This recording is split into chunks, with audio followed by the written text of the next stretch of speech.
All right, hello and welcome to another LedgeView Partners webinar. We hope you're all enjoying this fall day and are having a great October so far and getting excited for Halloween. I'm Julia Flaherty, the Marketing Coordinator at LedgeView Partners. We are a business and technology consulting company who partners with organizations to transform sales, marketing, and customer service operations and processes that are supported by core technologies, including customer relationship management, CRM, and marketing automation. Our certified experts provide strategic business advice, process definition, and technology solutions that advance your business processes forward, helping you to achieve your unique business goals in sales, marketing, customer service, and CRM. We're so glad to have you here today and do have a full agenda for you. But before we can dive in, I have a few quick housekeeping notes to cover, so bear with me here as I go over them with you. For those of you that have been on our webinars before, welcome back. And for all of you newbies, thank you for joining us for the first time. We can't wait to see you back for more. We'll be taking up about an hour of your time today. This webinar is being recorded and will be available on demand after the live session. All attendees will receive a follow-up email after the webinar is complete with a link to access the presentation. If you haven't already, add @ledgeviewpartners.com to your safe senders list to ensure you get the email. Or if you find the email in spam from us, please mark it as not spam. We encourage you to share this within your company and professional networks once you receive it. To ensure the best audio quality, we have everyone on listen-only mode, but if you have a question or comment, please submit those in the question pane of your GoToWebinar control panel. We will follow up with you afterwards. We at LedgeView have a lot of excellent resources to offer you when you're interested in learning more about our comprehensive services in customer service, sales, marketing, and CRM technology, from a variety of ebooks to infographics to blogs to case studies. We have over 25 ebooks in our current library and hundreds of blogs for you to take advantage of, so be sure to check those out at ledgeviewpartners.com after today's webinar. All right, now that that's out of the way, it's time to introduce Jody Gilroy, who just got back from the CRMUG User Group Summit with a few other LedgeView Partners team members. Jody is a senior business analyst on our team. She is a proven brand marketer and consultant engaged in the use and integration of CRM and marketing automation to align marketing and brand strategy with technology capabilities. Jody is an expert when it comes to the execution of digital communications, whether it be with social media, search engine optimization, email marketing, blogging, website development, and more. And now that you know a little more about her, it is time to welcome Jody and let her get things started. All right, Jody, I'll hand things over to you. All right, thanks, Julia, and thanks everyone for attending on the call.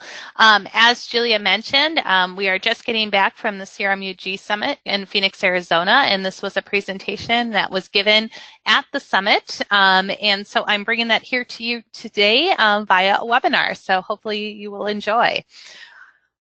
And here is what we are going to cover today. We are going to talk about how to understand the importance and benefits of developing a sales process and the role that your sales and marketing teams can play in that process. We're also really going to specifically dive down into the stages of a sales process and look at one as an example for you and see how you can create that alignment within your organization as well. And then we'll end the presentation today with some common mistakes and tips for success in development of sales process. So let me begin by stating, without a doubt, that you are already a process master. Think about it. You follow processes every single day. And probably you don't even realize it. Kind of sneaky, isn't it? So let's think about this. Think about the waking up process. Probably a very common one for everyone on the call. Even something as simple and everyday routine as the waking up process, we go through stages and steps. You know, our alarm rings. We have a decision point. Are we ready to get up or are we not ready to get up? If we're not ready to get up, we're probably hitting that snooze button, and then the alarm rings 10 minutes later and we have a decision point again. And we continue to loop through that until we're ready to get out of bed. We get out of bed, we brush our teeth, we take a shower, we get dressed, and that really ends the waking up process and probably begins a new process, maybe eating breakfast, whatever that is for you in your daily life. There's processes everywhere. And why do we need a process? There's really 4 core reasons, and we'll talk about today as we talk about sales process, but it sets expectations. It's repeatable. It's consistent, and it's very much efficient because, as I mentioned earlier, it becomes part of the everyday. You don't even realize you're doing it any longer because it's routine.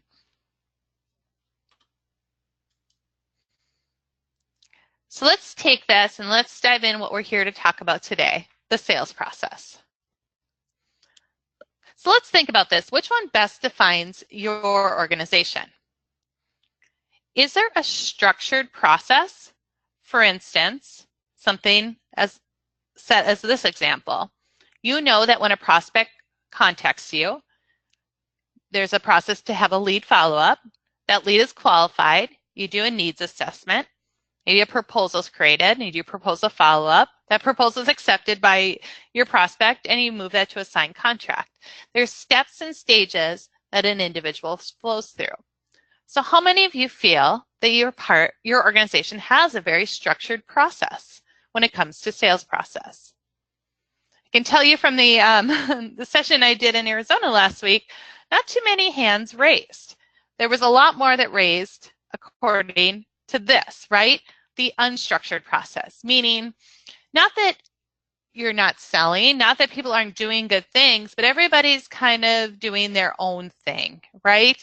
And the process isn't exactly repeatable. It's kind of, changes based on client, and it's based on the day, the person that's doing the process, etc. So very unstructured. So a lot of people fall into this, a lot of hands raising in this bucket. So if you find yourself in that situation where you have a very unstructured process, or maybe you have a structured process, but maybe it needs some redefining or realignment, why do I need to go through this? Why do I need a sales process? Let's first define what it means to have a sales process. A defined sales process has consistent steps that align, and this is very important, we'll talk about this today, but they align with the way your buyers buy. By defining the specific activities that move a prospect or customer through the buying process, your team is able to improve deal velocity, something we all want for sure, and consistently qualify opportunities. All right, so just like our common practice of getting up in the morning, there are process benefits as well to the sales by having a defined sales process. It also sets expectations for your team. Your sales representative understands what they need to qualify a prospect. What are the attributes, the triggers, the behavior that indicate that somebody should be qualified for your organization? That is clearly stated. They understand what resources to leverage with each stage of the opportunity. What should they be doing? What should they be sending? Where should they be engaging? This is clearly defined. As a result, this becomes more efficient and less frustrating for the sales team, marketing team, etc., because there's a roadmap to follow. Everybody knows what's expected of them and what their role is. In turn, this also, as you bring on new sales reps or marketing team members, inside sales, account managers, etc., it's more efficient and effective because the expectation is already set for your team.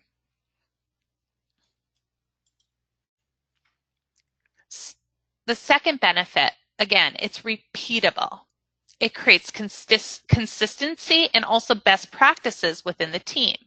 By having a sales process defined, you'll start to glean from various sales team members what is working and what isn't, and you can redefine that process and learn from your team members to create those best practices within your team.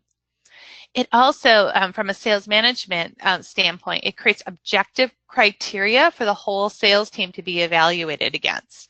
Are you moving your prospects and your accounts through your sales process and your sales stages? Also aligns, it's repeatable for better forecasting as well. Better understand where the rep is with the opportunity and being proactive with any gaps that exist.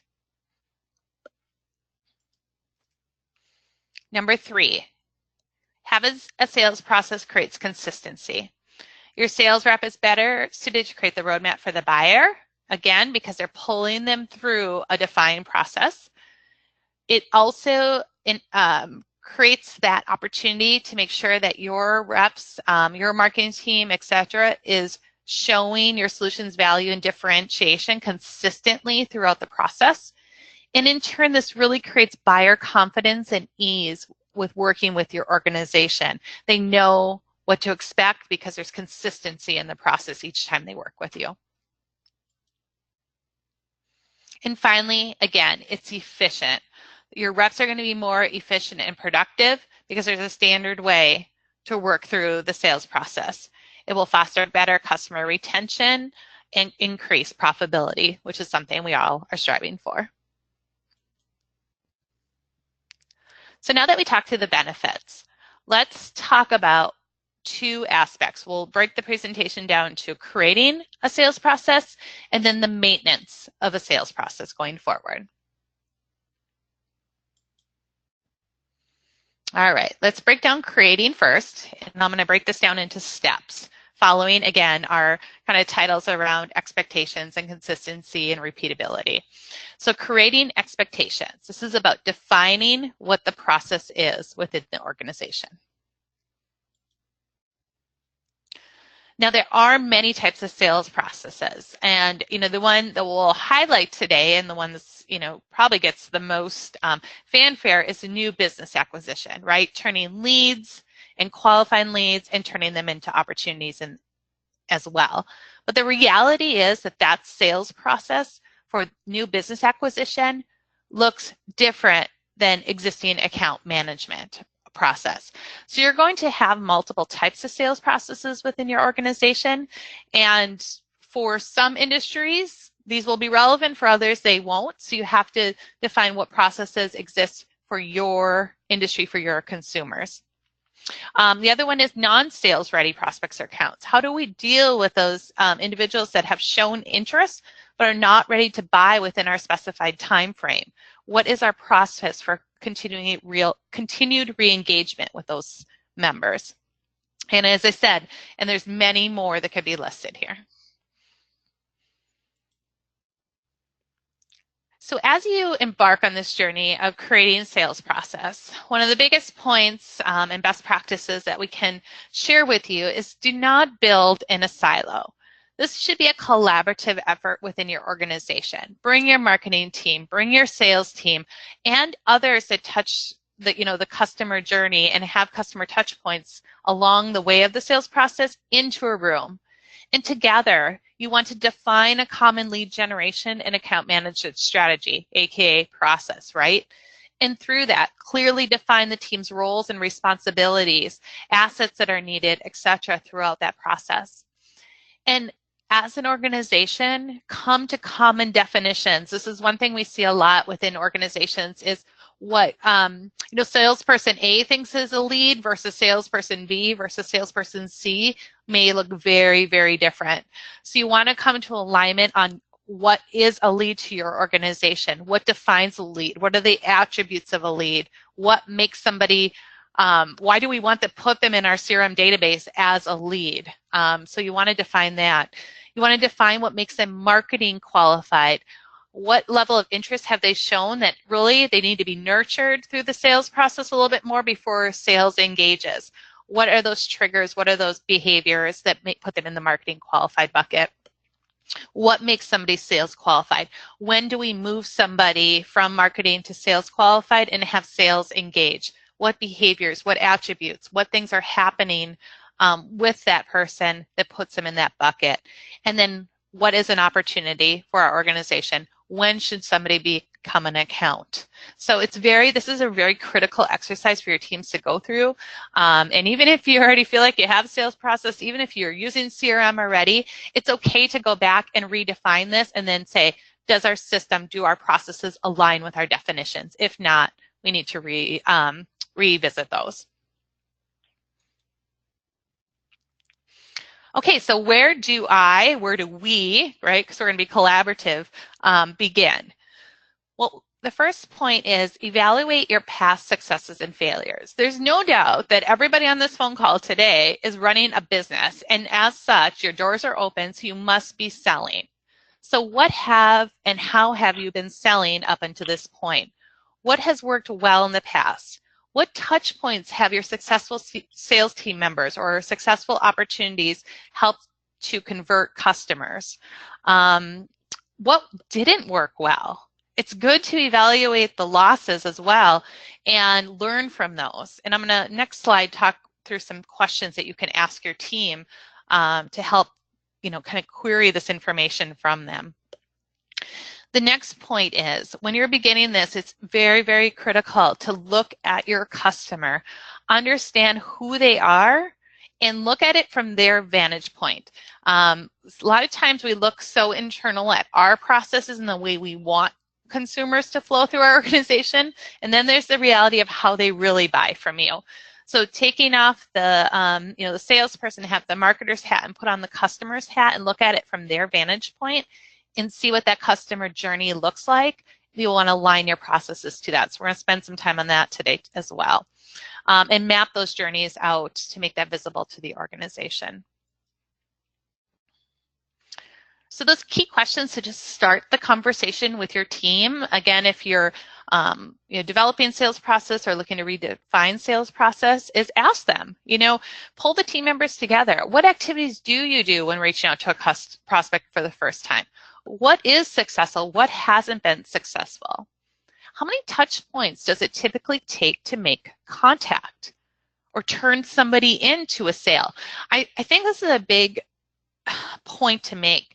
I think within organizations, we give up too quickly. I think certain salespeople give up too quickly if the sale doesn't convert fast enough. So building into your process the number of touch points that you have learned works well and making that visible to them will help to ensure they're doing the number of follow-ups necessary to convert.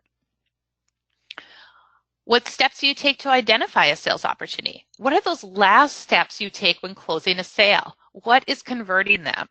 And how are you tracking and recording those interactions and steps? Hopefully they're doing it in Dynamics or Salesforce or whatever CRM you're using, but maybe that's not happening today. And you need to identify that and create consistency, and really that should align with a CRM system.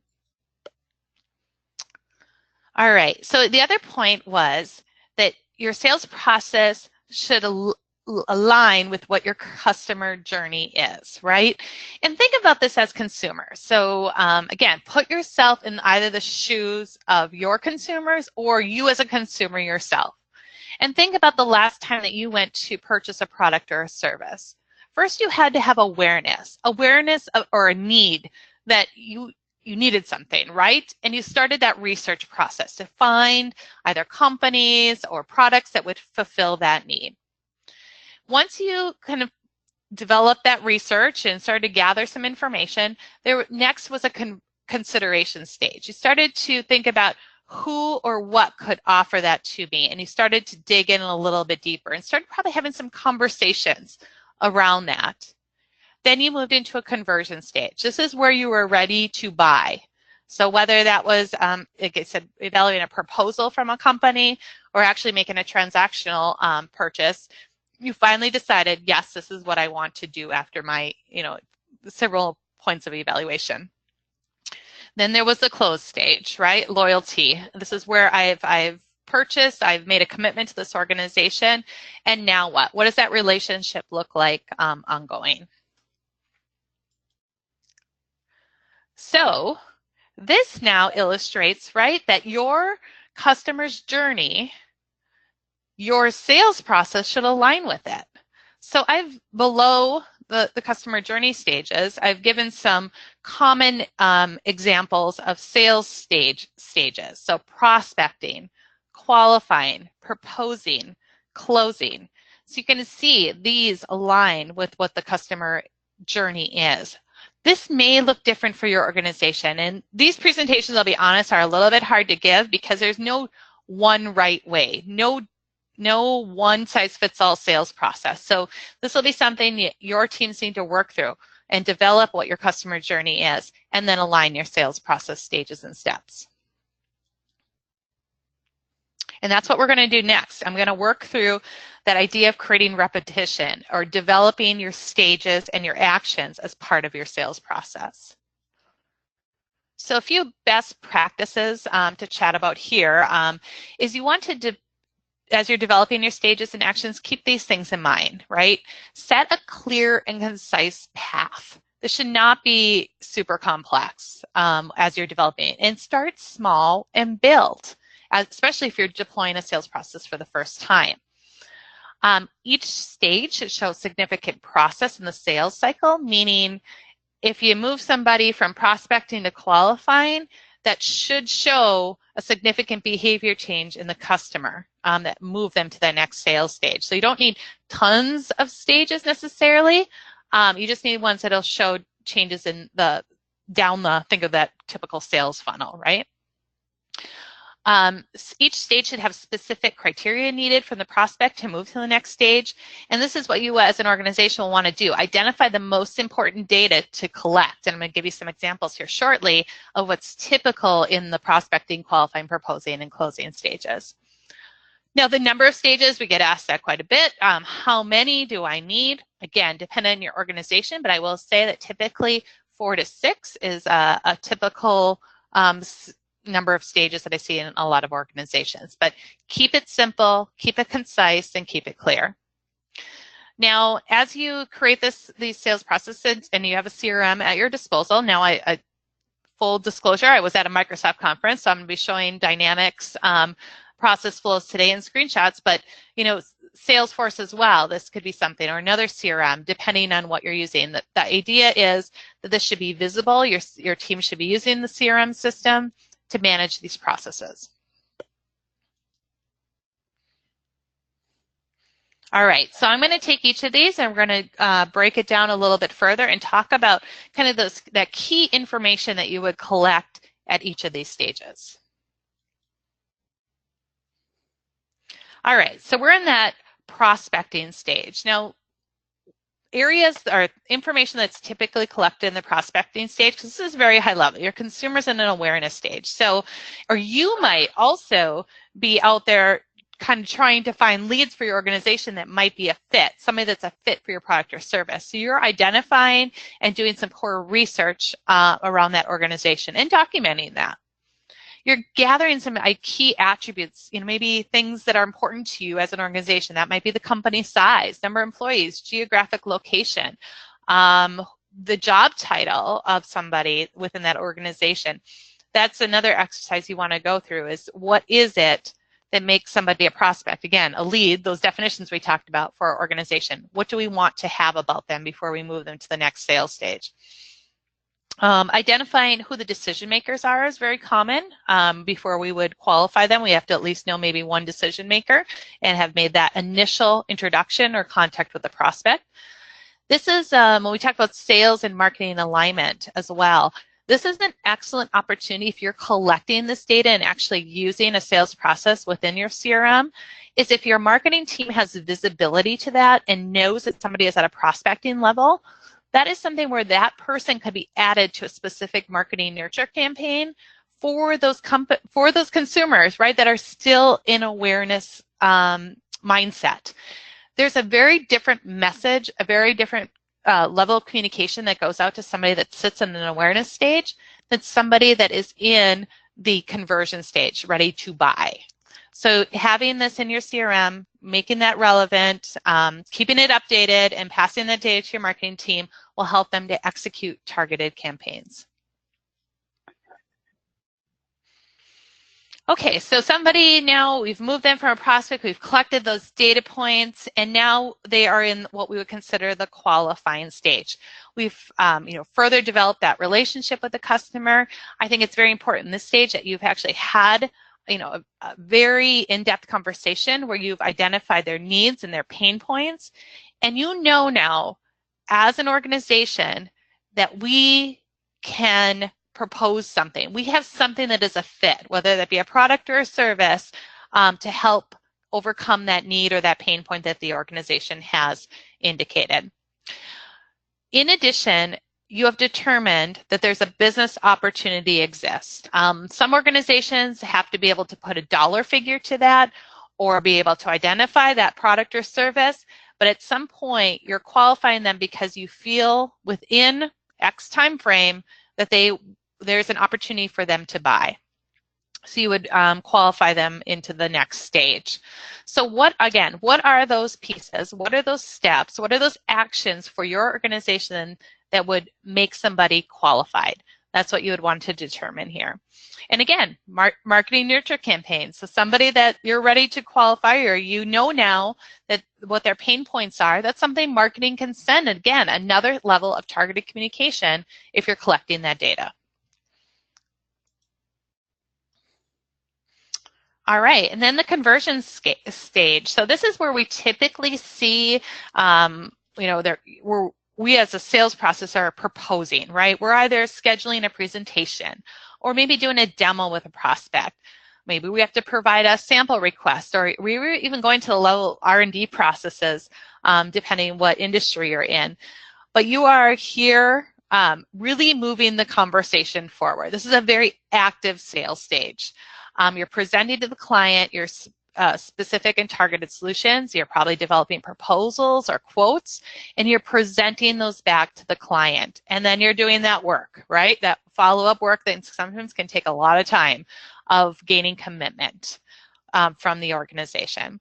This is a great time too from a marketing standpoint. If somebody is in a proposing stage, an example of a marketing communication touch point, maybe you have case studies that are relevant to that industry, to that person, to that job title, whatever you've collected about them, to send out a case study as they're making that final decision point to move with your organization. In the next part, we're talking about closing, right? This is where we all want to be in a sales stage, where you're gaining that final commitment from the prospect to move forward with your proposal.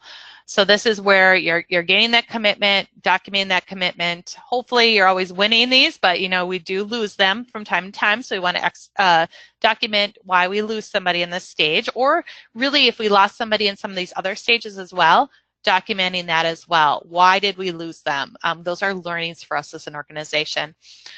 Here we're probably beginning that, if they've gained that commitment, verbal or written, you're beginning the process of moving that proposal forward and begin the execution of the delivery of that product or service. And here, you start that almost account management piece now, especially for that person that is new to your organization, right? What is that follow-up and relationship building post-sale? This is another process. What should it look like? What should the process be when we win an opportunity with a lead for the first time? Do we want to acquire customer testimonials and referrals? Do we want to add them to if we have an e-customer newsletter, should we be adding them to that? So think about this as your organization. What are those steps and actions that should happen as we close it? Not just celebrate the win and execute on delivery, but what else? What else should happen from a process standpoint? Because we want to gain more business. Maybe these are upsell opportunities. Maybe these are cross-sell opportunities. These are just opportunities to sell again to this organization. So what is that process for us? And again, I've said this a couple times, but this really is, there is no one-size-fits-all process. This is unique to your organization, unique to your industry, unique to the person you are engaging with. But these are some common processes again. When will you pursue and not pursue a prospect? When do I want to disqualify someone? That should be very clear and concise within your organization and not so subjective. What process should be followed when an opportunity is lost? What process should be followed when it's won, like we just talked about? What process should be followed to pursue prospects that are not ready to purchase in the near term? And what process should be followed to retain relationships with existing accounts? So remember, as you are coming, full circle on this, and hopefully, I don't mean to overwhelm you with the amount of processes that could be defined. Start small. Start with one, build upon these, and grow as an organization with sales process development over time. But as you build sales process or maybe even revamp sales processes, always remember to stand in your customer's shoes and align it to your customer's journey, and also build upon your successes and failures as well. All right, so step 3 is about creating consistency. So now that we have kind of had the stages and steps laid out and know what we want to collect at each level and how we're going to move somebody through, what do we need? What tools and resources within the organization help to create consistency? So one of the items that we have seen work really well is to create visuals for your sales team. So using PowerPoint, using Microsoft Visio, using a Word document, whatever it is, a whiteboard. And you want to map out those processes, depending which one you're working on today, right? What are the stages? What are the steps? What are the actions that should be happening? What's the data to be collected? And then who is responsible for that collection? Map all that out, make it look kind of pretty, right? And distribute and review those maps with your teams. And then you will want to build those flows into your CRM system as well. Another tool set or another area that you can use is using process checklists as well. And this is, I see this more probably as you roll it out for the first time or as you bring on new team members. But for each stage of the process, clearly define the tasks and actions that need to be accomplished. Now, the CRM system will probably do that for you as well. But if you need something a little bit more detailed, you can create these kind of checklists. Those could be pre-call checklists, opportunity qualifiers, etc., that could be added in as a sales training tool, essentially to create consistency in your process amongst your teams. So again, map your processes, distribute those out to your teams, and if needed, and if you find the relevancy in it, take it to a level of actually creating checklists that your team can use as they are working through calls, working through appointments, whatever the task may be for that particular day. Now, in addition, we all hope, right, as we develop processes or period, just as an organization, we hope to be inundated by the amount of leads and interest in our product or service, right? So the bucket's overflowing here. Now, there are tools out there also to help create consistency and help you segment, prioritize, and really focus on those the leads that are going to convert for you, the accounts that will convert for you. And these are some of the tactics that can be used. You can use lead and account nurturing to help those touch points is really where marketing comes in. Keep the engagement going to the point that they're ready and want to buy again. You can use lead scoring, which lead scoring allows you to attribute values to their behaviors in addition to attributes about them, such as if they're the CEO of a company and, that's a very important title to my organization, I'm going to give them a score of a 20. And on a behavioral side, if they've attended one of my webinars, maybe I have that valued at a 25, and they've visited my website, and that's 5 points. So a combination of attributes and behaviors that come together to give somebody an overall score allows your teams to know who to follow up with, who is the most engaged, and allow you to prioritize your day when you're following up with leads. In addition, it also helps to give those indicators of when somebody really is ready to engage with sales versus somebody that just needs to be nurtured a little bit longer.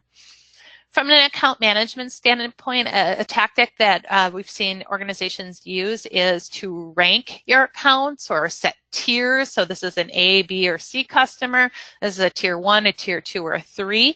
And you may have different processes of follow-up or account management plans according to their account rank.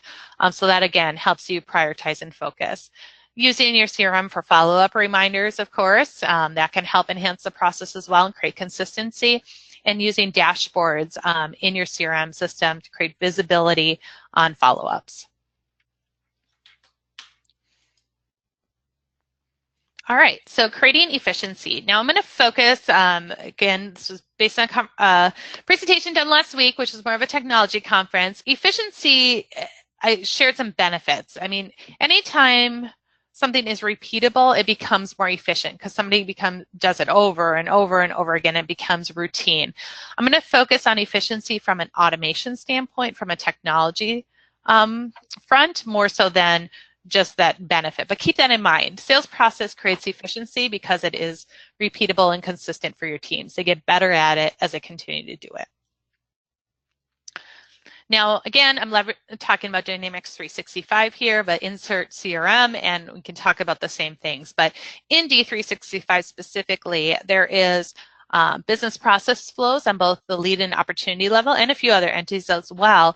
But this is where you would take that map that you have developed, and you're going to overlay that and build that into your lead and opportunity business process flows. You'll have your stages defined, and then the individual tasks or data sets that you want to collect at each level. You'll use your activity management, your social pane, right, to schedule out tasks, phone calls, appointments, emails, whatever it is that you've defined that should be a touch point within your sales stage, or you, as you're working through the sales stage, know I need to follow up in the next 3 days, you can set that within the CRM. You can also leverage workflow notifications. So you see if you have some standards across the organization, such as assignment rules even of new leads coming into the organization, you can use workflows to manage a sales process as well, or portions of a sales process. So again, you want to build that process into Dynamics. I think this is one of the key things. This also will help you from a user adoption standpoint. I can tell you how many organizations we've worked with where they say we have very low user adoption. Nobody wants to use the CRM. And one of the first questions I will ask is, well, what does your sales process look like?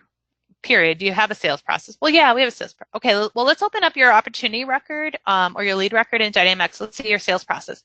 Oh, well, we don't have it in there. Well, you're asking your sales team to use the dynamic system or a CRM, but yet the processes aren't built in there. So you really want to leverage the CRM to build and maintain and lay out those stages and steps within the process. And this is just next shows that screenshot of this is an opportunity sales process, but that whole idea, right? Depending what your stage name is, qualified, develop, propose, and close, and this can be expanded down in what field data you will be collecting. Now, Dynamics as well, sees the need for more automation within the product and to help enhance sales as well. So there's more tools being added to the environments as they continue to release new versions of the product. And one of the areas in Dynamics is relationship assist. So this is the idea of setting up some rules behind the scenes that trigger notifications to your sales team when something is getting close, like there's an action. The two examples here, an opportunity is closing soon. An opportunity was supposed to close on a certain date. You're going to get a notification, an alert to let you know, well, this is probably something I should follow up on. This is something that's supposed to close soon. What kind of activity have I had? Or maybe there's an opportunity that doesn't have any activity right now, and you want to have the sales team re-engage. So this is about with your processes that you've established and your expectations have been set, you can use the dynamic system to help you manage that process and get your sales teams engaged. In this screenshot as well is the part of relationship health that Dynamics 365 or relationship insights that are coming out. And this, again, gives you that view of where the health is with that organization and where is it trending, up, down, etc. So this is another tool set coming out to help the teams manage process and relationships.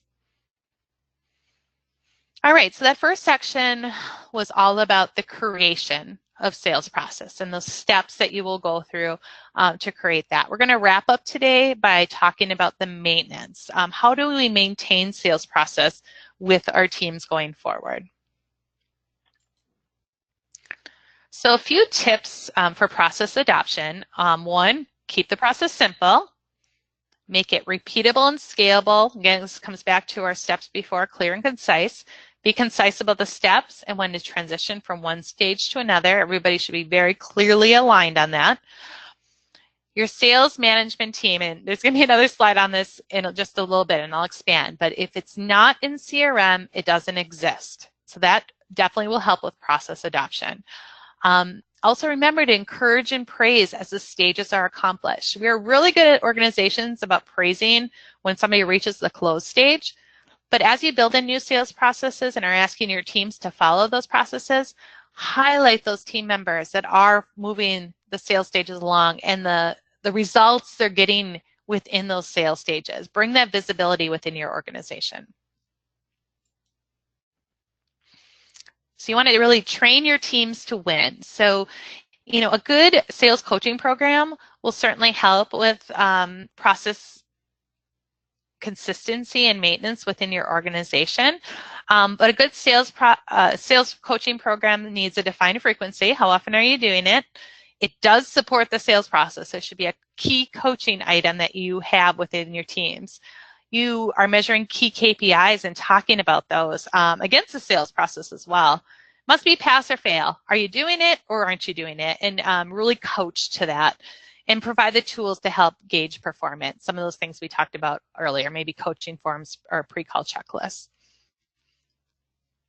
In addition, you want to do monitoring and measuring. Know what is working and what isn't by evaluating your sales metrics. There is no doubt in my mind that if you are the first time out of the gate creating a sales process, that there will be some refinement. There should be some refinement unless you're that keyed in on what your stages and steps in your customer journey is. But most likely, as you look at your analytics, you'll start to glean information and make some changes to your process accordingly. So you want to look at these common metrics. The sales cycle length. How long is it taking? What does that velocity look like? Are we getting hung up in a particular stage? What approach can we change in our process to move that deal along faster? Maybe the average deal size. Are we doing cross-sell, upsell on our opportunities if that's relevant? How can we increase deal size? Are we doing that over time with our new process? Opportunity win rate and expectations, conversion rate of lead to opportunity. What does that look like? And many, many more that could be on a list here. Well, again, what's relevant to your organization is what you'll want to, establish what your common metrics are. In this example, just of a coaching form, again, the areas of feedback will be specific to you. This is more of maybe an inside sales type coaching form, but you're looking here and you're sitting down with your team members and evaluating that call and the process that they went through, and are they reaching all those stages and steps, and what were the results of that call, and what do they need to improve on going forward? What did they do well? What didn't they do well? And what is our plan for development there? All right, this is the one I mentioned before. So I don't know what times you've heard, right? My sales team doesn't like to use CRM. My sales team's not using CRM. We're not getting the value out of the tool. This has to be almost a very forceful approach. This is probably one of those things that we've seen work the best. But having your sales management team, your executive team, your leadership team, take the stance of, if it's not in CRM, it does not exist. So we've heard clients who have shared their experiences with this and their successes.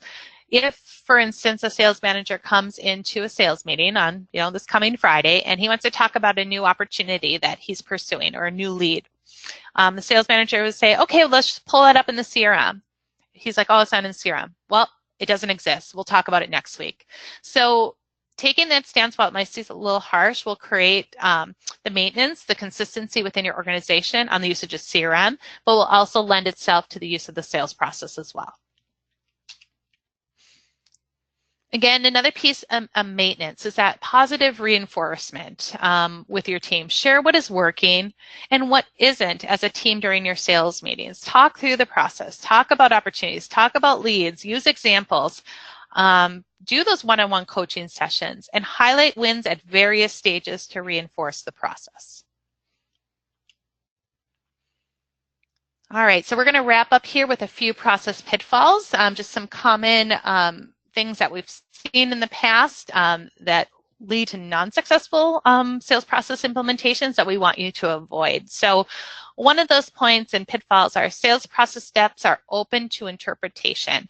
So again, we know there needs to be flexibility in process, right? Because every customer will engage just a little bit different, but there will be those common buckets, common information that you want to move them through. So be very concise and clear on what those steps are. Sales process is never a one and done approach. So you can build this next week or work with your teams and put it in your CRM, and then you could walk away from it. Well, we would not advise that. The sales process should always be a work in process. Look at those analytics, talk to your teams, and make sure the process is always relevant and working. We live in a time where consumer behaviors and patterns are changing consistently, and we need to always be on top of that and making sure our processes align. Sales methodology rigidity. Be aware of new and changing paradigms. That's just what I kind of talked about, and being up to date on that as an organization. Having no coaching program in place. So the best sales process is managed by a great sales coach, no doubt. You can work through these processes, you can diagram these processes, you can lay them in Dynamics or Salesforce or whatever, again, CRM you're using, but you need somebody to be that mentor, somebody to help you through the process and make sure your teams are consistently following that as an organization. So consider a coaching process to when implementing sales process as well. And then when sales management solely develops a sales process on their own, your teams have so much great information to share. They're in the trenches. They're working with the customer day in and day out. Your marketing teams, your sales teams can bring so much to the table. So don't, again, build this in a silo.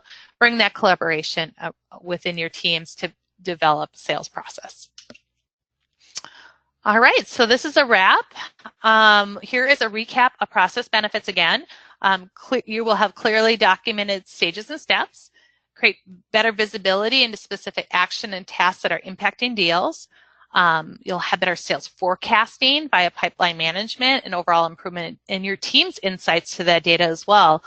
Where are people and where, what are those velocity changes in moving them from one stage to another. This will improve team communications and overall improve your customer relationships as well.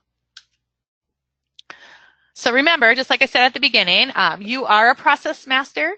So maybe you still have some refinement or definition to do as an organization, but go ahead and develop that process and go sell.